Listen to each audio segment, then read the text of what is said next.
इसके बाद फ़लसफ़ियाना हाथ के बाद हमारे पास है नंबर 5 पे ख़याली हाथ। ख़याली हाथ एक ख़ास किस्म का हाथ होता है, यानी इसमें बहुत नरमी होती है।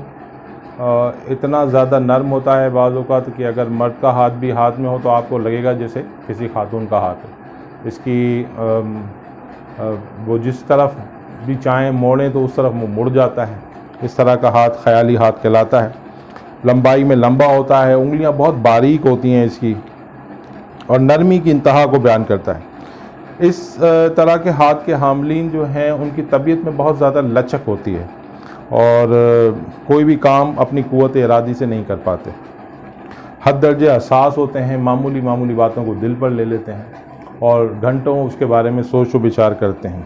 और नाजुक मिजाज होते हैं, बहुत ज़्यादा तुनुक मिजाजी भी आप कह सकते हैं इसको, नाजुक मिजाजी भी कह सकते हैं कि बहुत सारे यानी कि अगर उनके ऊपर मुश्किलात आ जाएं तो वो उनका मुकाबला नहीं कर पाते। क़ुव्वत बर्दाश्त बहुत कम होती है और क़ुव्वत फ़ैसला भी बहुत कम होती हैं।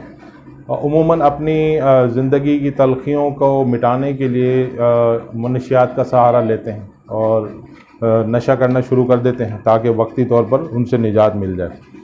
और बाज़ औक़ात ऐसा भी होता है कि इन्हीं हाथ के हामलीन को पागलपन के दौरे भी पड़ते हैं। अगर इनमें से किसी के हाथ पे आपको दिमागी लकीर झुकी हुई नज़र आए, आप कहेंगे कि ज़िंदगी की तरफ झुकी हुई नज़र आए, तो आप समझ लें कि ऐसा शख्स ख़ुदकुशी की कोशिश भी कर सकता है। और ये ख़याली हाथों में एक बुरी किस्म दस्त शनासी में या पामिस्ट्री में इस हाथ को एक हाथों में एक बुरी किस्म के तौर पे माना जाता है।